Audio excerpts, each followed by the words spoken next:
see, it's been 3 days since we last saw you guys.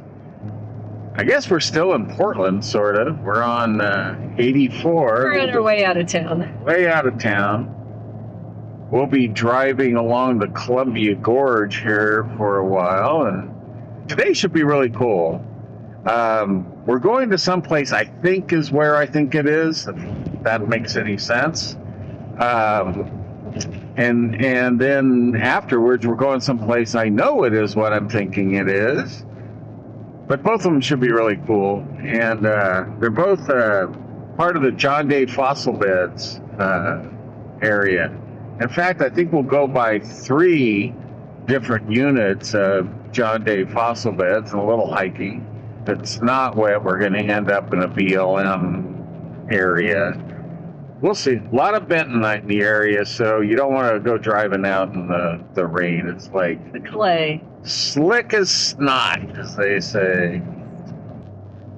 Here's a Columbia off to the left, and then straight ahead you can see the bluff, and up on top of that is Crown Point. And there's like a observatory type of building up there. I mean, not like a telescope, but it's really cool up there. If you're ever in Oregon, it's a long drive, but there's a scenic drive that goes all along, some along Columbia, some back in, and all these kind of cool places you can stop.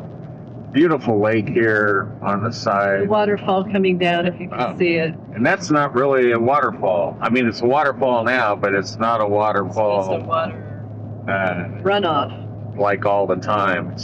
Anyway, I just wanted to turn it on when we were going through that part of the gorge, and we'll see you soon. All right, so here we are in the Columbia Gorge, and you can hear we are in the middle right now of I-84. We have one way on one side and one on the other, but we also have the incredible Multnomah Falls.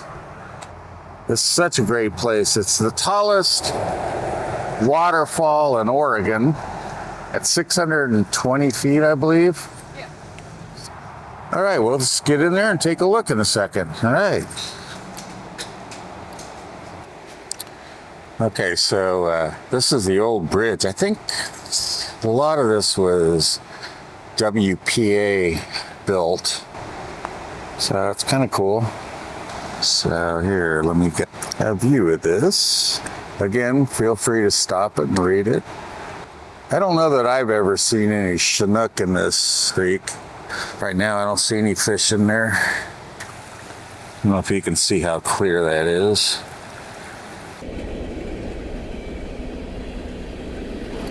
So anyway, you do get a lot of trains going by here. So like I said, Multnomah Falls is the tallest falls in Oregon, and you can walk all the way to the top of it. And there's essentially 2 falls here. See, you've got the lower falls directly ahead, and then the upper falls. You can walk up to that bridge there, and then you can keep going all the way up to the top. And there's a overlook right up on the left side of the top of the falls.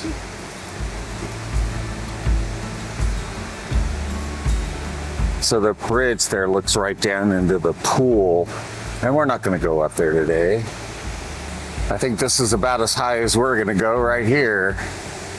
Got lots of stuff to do today, lots of hiking. It's pretty cool up here though. So I have a photograph in the winter from this area, actually probably from down below, and I'll include that if I can dig it out. Kind of cool the way the water hits down there. And then you see these logs here, so those have come over the top of the falls. That would be something to see. You might be able to see a secondary fall. That is not running all the time there. Almost like a bridal veil type falls. So this building as well, I believe, is a WPA building.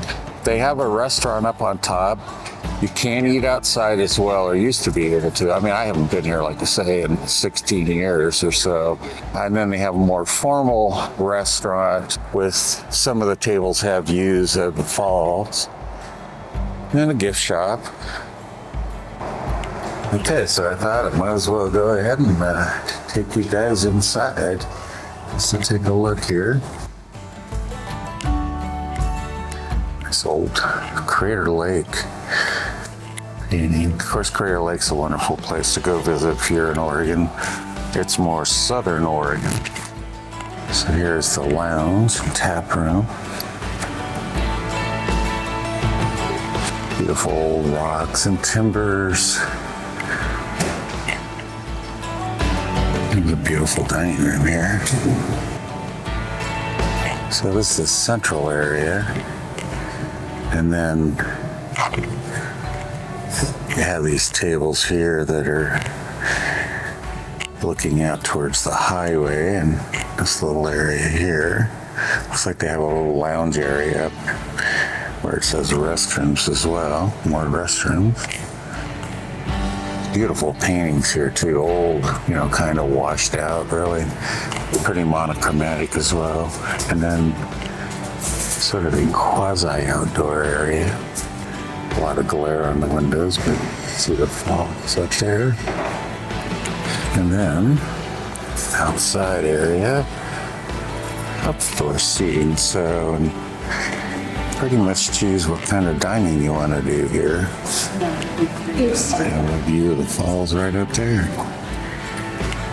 Pretty nice. You can see this almost looks like it was an outdoor area. These walls and those windows, French doors. But yeah, pretty cool place, huh?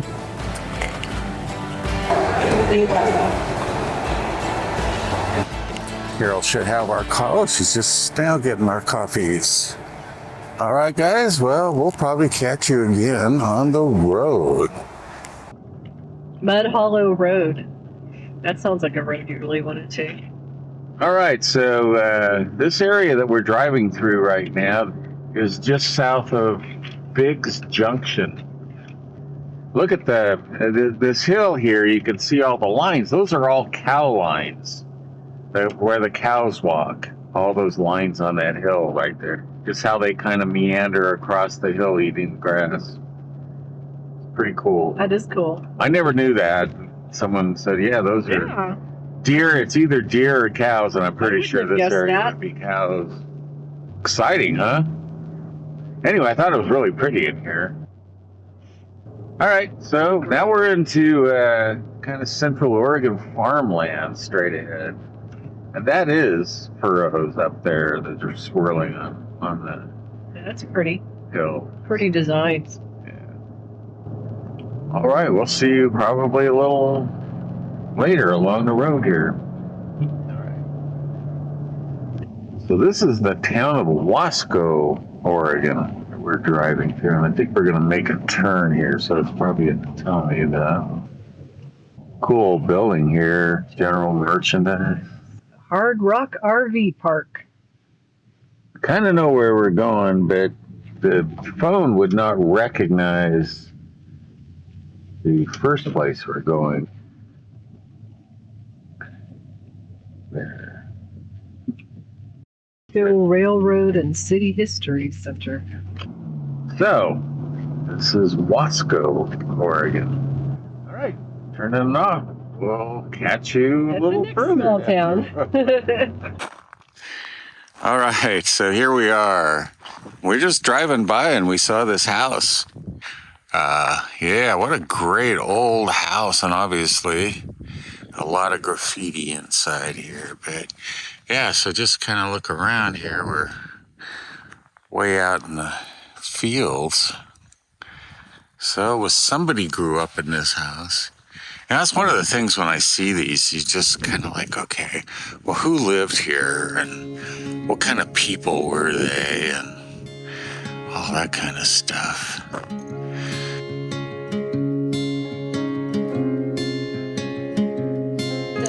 Definitely a little graffiti in here. I don't know about these floors. I'm gonna try to stay on it. Kind of a cool place. Let's see here. Definitely. Oh man, this is like spongy flooring. Whew, pretty spongy. Little room here, so maybe this is the living room. That's the entry. So living room here. Could have been I mean, there's no closets, but a lot of the older houses never did. This could have been the dining room right here, I guess. That would make sense. Well, this could have been the kitchen, I suppose.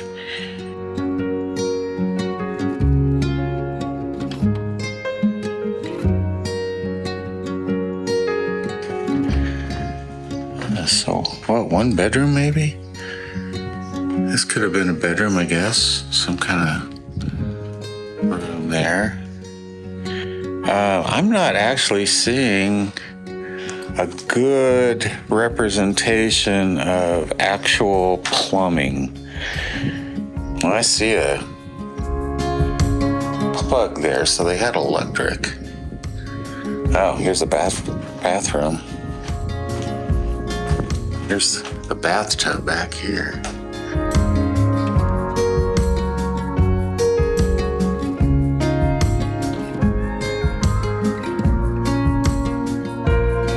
A lot of stuff looks like Bundy stuff, like You Killed Kenny. I think Kenny was the guy that was killed and one casualty from that whole Bundy thing at the Malheur, which actually tomorrow we're going to be headed out towards the Malheur area. Not really into the area where they were, but it's kind of this thing out here that looks kind of cool. I guess I can walk. I don't know if this is some kind of it looks like a framing. Was it a deck or was it like part of a wall maybe that went on here? Maybe that was the kitchen. Yeah, it's a little windier, and I apologize. I didn't put a mic on, so. But yeah, I mean, look how beautiful it is out here. I mean, kind of beautiful setting here. Kind of a deep canyon. We've gone up, we're about 2,600 feet, and that's a pretty deep canyon out there. But I saw this cistern over here. Well, I assumed it was the cistern. And actually I walked out here and found out that, yeah, so I was showing you the cistern. I don't know where the video keeps shutting off, so I don't know what's going on. I left it hooked up in the car, the sound, so I don't know if something's going on in there. But yeah, so the cistern, I couldn't figure out how. I don't know what's going on. Every time I go up and look in over the cistern, the camera shuts off and it goes out of focus. So maybe there's some weird stuff going on in there. Maybe I don't want to know what's going on in there, because the camera's working fine now out here. So all right, so my camera keeps turning off, so I don't know what I've got and what I haven't got here. I just been showing you the cistern and how they filled it up off the top. And I'm going back to the car. And there's Carol trying to be a Wyeth model laying in the grasses. Now you got to have your head towards me, that's right. Is it this? Sort of, something like that. This way. I don't know. She was kind of young with long hair, so. And a whole lot more flexible. All right, well, we're going to get on the road here. So this is the town of Condon, Oregon. And we'll be turning here to go south. Downtown Condon. Downtown Condon. Public library there on the left. I'll give you my tour. So call out everything, the obvious stuff. The obvious. Hotel Condon. Liberty Theater. That looks like a cool hotel, actually. Espresso bar on the right. Actually looked like that hotel was they had refurbished it or something. It looked pretty nice. Aero Motor, side of that building. It's pretty cool. 1902 on that building back there. Dunn Brothers.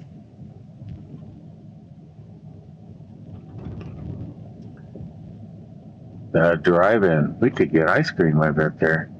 We need that right after our scones. And I just want to mention, I go back to when we were at that house, when we stopped at that abandoned house.